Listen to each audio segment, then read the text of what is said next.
It began on a cold December night, when the streets of Belfast glimmered faintly under the wet sheen of winter rain. The city had learned to live with tension. Old ghosts still lingered in alleyways and behind shuttered pubs.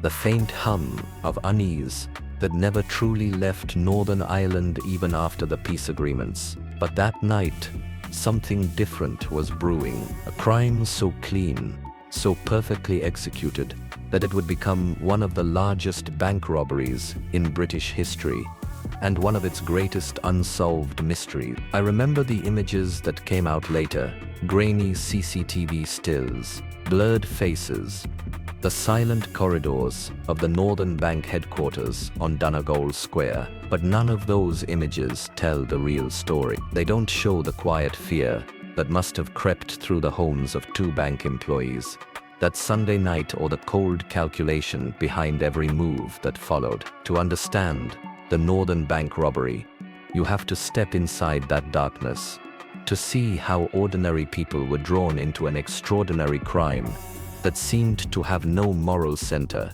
no clear face behind the mask. It started quietly, as most great crimes do. Two senior employees, one a manager, the other an assistant, each living separate lives, unaware that by the end of the night, they'd become unwilling participants in a scheme that would shake the city. Men posing as police officers arrived at their homes, calm and professional, convincing enough to lower every guard these men had. The supposed officers told them there had been a security threat, that they needed to cooperate for their own safety. And so both men did, until the truth turned cold and sharp. The police were imposters. Armed men, controlled, silent, professional. That's when the balance shifted. The families were taken hostage, wives, children, held in their own homes overnight, while the men were forced to continue as if everything were normal. I still can't imagine the pressure, the suffocating fear in those hours, knowing that every movement, every breath could mean life or death for the people you love. The robbers didn't shout or rage. They didn't need to. They had a different kind of power, the quiet, methodical cruelty of men who had done this before, or at least studied how to make it look that way. The next morning, the city woke to an ordinary Monday. People hurried to work through the gray mist, taxis splashed through puddles, and the Northern Bank staff filed into the building like any other day. Nobody could have known what was happening behind those doors. A crime already in motion, invisible to everyone but those trapped inside its web. The plan was as cold as it was brilliant. The two bank employees went to work as if nothing had happened. They smiled at colleagues, processed transactions, handled paperwork, all while knowing their families were being held hostage. Their every move it wasn't about the cash on hand. It was about what was stored deep within the vaults.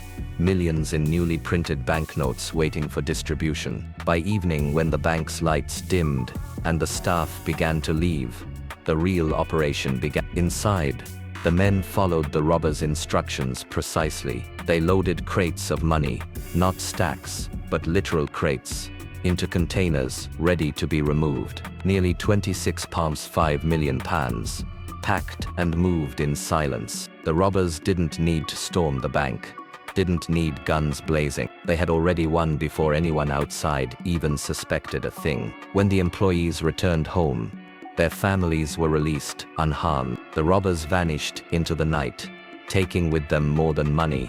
They took certainty, trust, and the fragile sense of safety. Belfast had been rebuilding for years. The next morning, the alarm was raised. It took time, hours, even, before anyone realized what had happened. By the time police arrived, the trail was already cold. There were no alarms tripped, no broken locks, no smashed cameras, just empty crates and the eerie silence of a job completed to perfection. In the days that followed, Belfast became a city haunted by whispers. Theories spread like wildfire. Some said it was the work of the IRA, that the operation was too disciplined, too strategic for common thieves. Others believed it was a rogue faction, a splinter group acting alone. And then there were those who thought it might not be political at all. Just greed. Pure and simple. Hidden behind the chaos of post-conflict Northern Ireland. Police flooded the streets. Investigations spread across borders. Homes were raided. Suspects questioned. Statements taken by the dozens. But the more they searched, the more elusive the truth became. Money began to appear. In small traces. New notes found circulating where they shouldn't have been. But tracing them back was like chasing smoke. The robbers had thought of everything. What struck me most, as I studied the case, was the precision. Every move calculated, every risk anticipated, even the emotional manipulation, targeting family, loyalty, fear, all perfectly orchestrated. Whoever planned it understood not just logistics, but human psychology. They didn't just steal money, they controlled people through dread. For weeks, headlines screamed in disbelief, £26 million gone, not with a shootout or a chase, but with quiet compliance, a heist not of force, but of control. Authorities began to focus on one angle, the possible involvement of the IRA, who publicly denied it, of course. Yet suspicions lingered. The Northern Bank robbery had come at a fragile time. The peace process was in motion. Negotiations were delicate. Such a massive criminal act threatened to derail everything. Even years later, whispers of that connection still linger in every retelling. And still, the money never came back. Some of it was laundered, some replaced, some quietly reissued by the bank in an unprecedented move. But most of it simply disappeared, buried in the shadows of Belfast, or perhaps beyond. Even when arrests were made, they led nowhere. No convictions for the robbery itself ever stood. No mastermind ever named. Sometimes I think about the two employees, ordinary men turned unwilling pawns in something far larger than themselves. The nightmares they must have carried, the guilt, the endless questioning. Could they have done anything differently? Could anyone? I doubt it. They were trapped in a perfectly designed cage, invisible until it was too late. The Northern Bank changed its notes after that, a way to invalidate the stolen cash, to render it useless. But symbols are powerful things. The robbery became more than just a theft. It was a reminder that even in peace, shadows linger, that no system, no institution, is entirely untouchable. Over the years I've seen countless theories surface, some claiming former paramilitary involvement, others pointing to corrupt insiders, or even shadow financiers using the chaos as a smokescreen. But none of them ever quite fit. The truth, it seems, has chosen to stay buried. And that's what makes this story so haunting. It wasn't just the money, it was the silence, the way the city carried on afterward, the way everyone seemed to understand that some doors shouldn't be opened too wide. It was as if Belfast itself chose to look away, to let the story fade into myth. Sometimes late at night, I think about that kind of precision.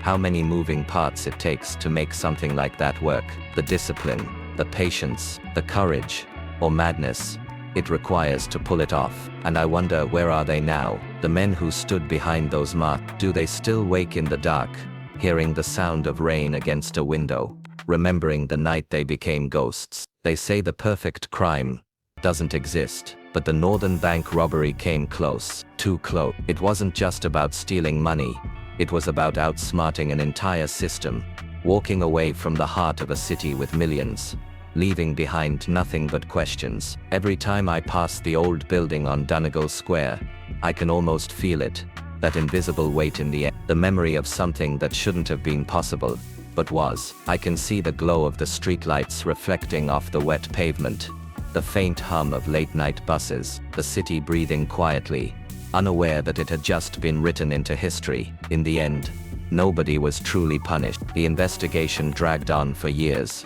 tangled in politics, mistrust, and silence. And through it all, the money, or what remained of it, became less important than the story itself, because the Northern Bank robbery wasn't just a heist. It was a statement, a whisper in the dark, saying that even in peace, there are those who will find opportunity in shadows. I still wonder how they pulled it off that night, how they moved through those homes without panic, how they kept everyone silent, calm, obedient, how they vanished so completely afterward, without leaving a single trace that could hold in court? Was it discipline, luck, or something darker? A kind of destiny written in the walls of a city that's always lived with secret. Maybe the truth lies buried in the same silence that made it possible, in those quiet moments between fear and action, where men become legends or ghosts. Maybe it was never meant to be solved. Maybe some stories aren't about justice, but about mystery, the kind that keeps history alive, whispering in the rain-soaked streets, long after the cameras have gone dark. And so, the money remains missing. The masterminds remain nameless. The questions remain unanswered. But one thing is certain. On that cold December night in Belfast, someone proved that even the most secure walls can be breached, not with force, but with fear. And that thought, that simple chilling truth, still echoes every time the city sleeps.